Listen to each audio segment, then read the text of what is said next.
¿qué es más importante, el agua o el oro? Porque ustedes no toman oro, no comen oro, pero nosotros tomamos agua. Pero antes nos vamos a hablar del tema de Cajamarca. Cajamarca está en paro indefinido. Cajamarca es esperanza y futuro, pero también para el gobierno del presidente Ollanta Humala es un reto, porque queremos hacer una región con menos desigualdad y con mayor inclusión. Son las palabras de la primera dama hace pocas horas refiriéndose a lo que es probablemente el problema más grave que enfrenta el gobierno de su esposo. Yo dije agua y oro, no agua o oro.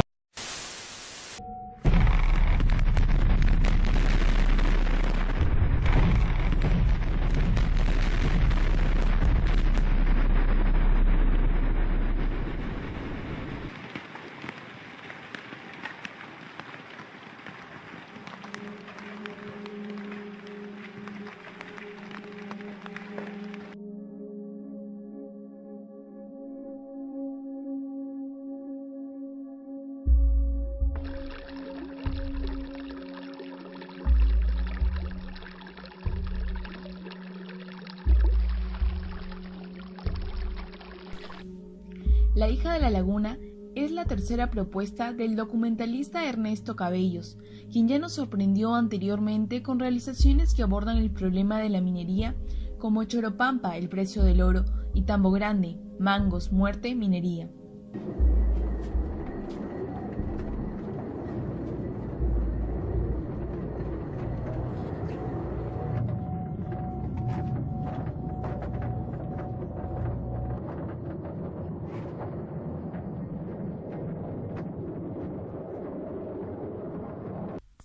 Aunque La hija de la laguna solo se estrenó en 2 salas de cine peruanas en el 2015, fue vista por más de 5 millones de espectadores en sus primeras semanas, un auténtico récord para un documental.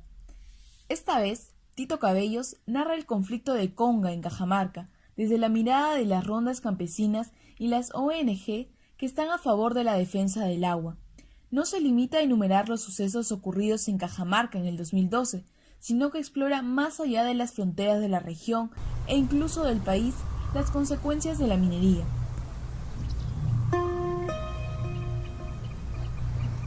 Ay, Dios mío. Bien.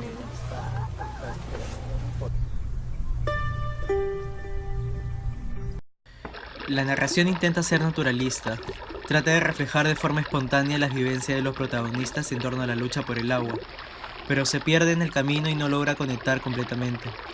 Sin embargo, hay secuencias muy bien logradas como las de las mujeres que trabajan en las minas.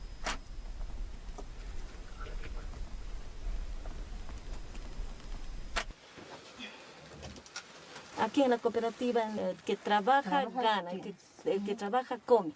Es así el sistema. En los departamentos de Bolivia, Totoral y Oruro, las mujeres son quienes luchan por su familia contra la infertilidad de la tierra y trabajan en los socavones para extraer minerales. Los hombres no dejaban entrar a la mina. Las mujeres han tenido que entrar a la fuerza. Les decía que no puede entrar una mujer, que el mineral se desaparece. Pero yo no veo que ha desaparecido el mineral. Hay algunas señalizaciones también. La iluminación, los planos, la cámara y el acontecimiento que se vivía allí fue muy bien registrado.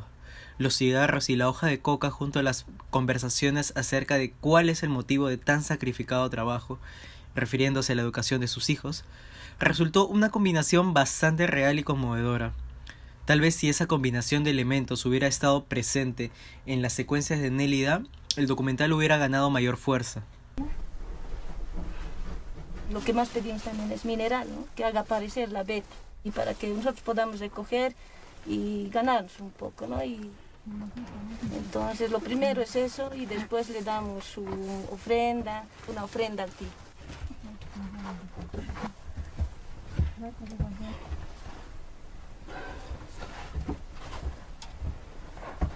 Sacrificamos a nuestros hijos, a nuestra familia, dejándolos solos. ¿Por qué? Porque necesitamos, porque ninguna de las compañeras aquí estamos porque nos gusta estar aquí, sino es por la necesidad de que cada una de ellas y de nosotros tenemos, más que todo por un bienestar y una vida más o menos modesta para darles a nuestros. Es la única fuente que tenemos que nos abastece a todos.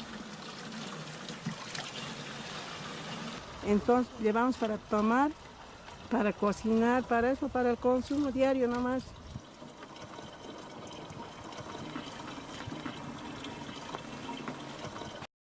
Esta forma de narrar la historia nos hace reflexionar y comprender la importancia que tiene el agua para todos los seres humanos. Nélida nos explica qué significa para ella este recurso natural en sus monólogos. Es más que una conexión espiritual, es como otra persona. Y eso se logra transmitir al espectador con los primeros planos. Bien. Esta intimidad queda en evidencia cuando una joyera holandesa decide visitar los centros de extracción de oro en la selva peruana y comprueba por su cuenta cómo se depredan los ríos y bosques para extraer unas onzas de oro. Lo que nos lleva a preguntarnos, ¿cuánto de lo que consumimos está hecho en base a la explotación y destrucción de la naturaleza? ¿Acaso somos también cómplices al comprar joyas y artefactos?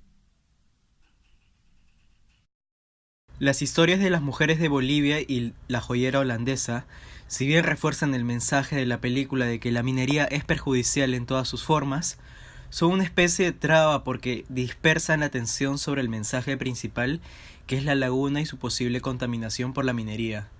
Su eficacia narrativa no es la esperada.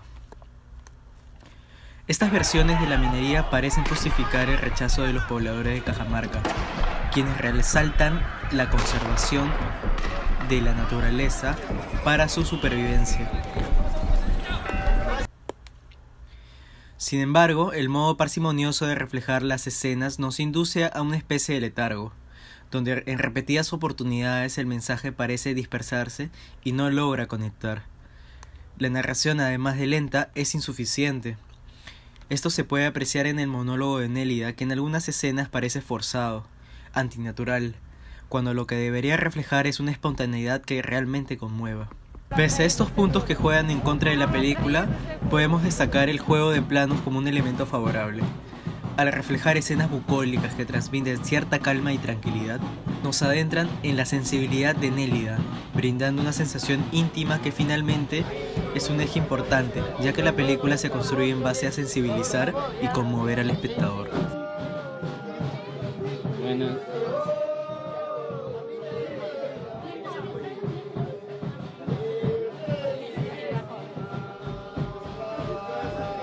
La narración del documental es en la mayoría de las secuencias bastante lento.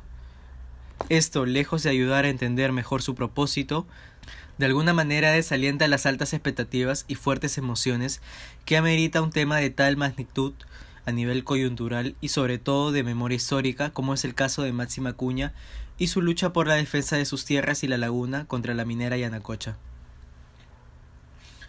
La poca ambientación sonora fue un factor que no ayudó a la construcción de la película. Pasa lo mismo con los diálogos, debieron trabajarlos más de manera que no pierda el realismo y la emotividad. Por ejemplo, el diálogo de Nélida con Marco Arana, pese a los buenos consejos que él le brinda, resulta fantasioso. Lo que debió ser una conversación muy sentida y hasta clave en la lucha de Nélida, no termina transmitiendo sentimientos reales. Pero ¿cuánta gente, por ejemplo, que se ha quedado arriba en las lagunas o han querido matarla o como máximo amenazada, ¿no? Y continúa? ¿Qué pasará, padre, ahora? De nuestra parte tiene que pasar lo mejor para que no haya más injusticias y no se haga más daño. Eso tiene que pasar de nuestra parte. Lo que pase de la parte de ellos no lo sabemos muy bien, salvo que está guiado por las ganancias, ¿no? La cámara siempre estuvo filmando a los personajes caminando hacia algún lugar, en un plano general. Muchas veces no nos dice mucho, pero hay escenas que sí tienen un fuerte contenido que evidencia la postura y la dirección. Por ejemplo, la escena cuando Nélida está cruzando la pista y detrás de ella hay dos letreros que refieren, de forma sarcástica, la falta de cuidado por el medio ambiente y la falta de orden y limpieza de la empresa minera Yanacocha con las tierras de los pobladores.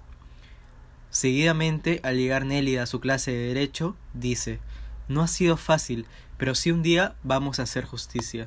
Y la cámara enfoca un libro de derecho penal, haciendo referencia al juicio que debería estar sometido a Yanacocha. El director imprime su clara intención de favorecer la justa lucha de Máxima Acuña. Todas las escenas documentan las actividades y paisajes de la manera más realista posible, mediante la explotación de la luz natural, y revelan una mirada de impresión que refuerza la idea de las bondades de la naturaleza y de cómo, lamentablemente, se vive sin ella. La música, constituida por sonido de cuerdas espaciadas y lentas a modo de suspenso, preocupación y tristeza inminente, en casi su totalidad acompaña la reflexión de la protagonista. Además, cumple una función de caracterización dramática por el contenido real y emotivo.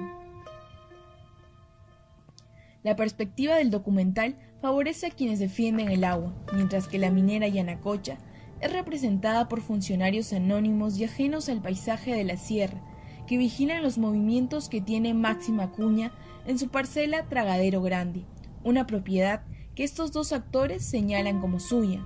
Entonces, el director te vuelve a preguntar: ¿es necesario destruir la naturaleza para obtener un gramo de oro? Pero podríamos ir más lejos y pensar en cuál es el verdadero costo del progreso.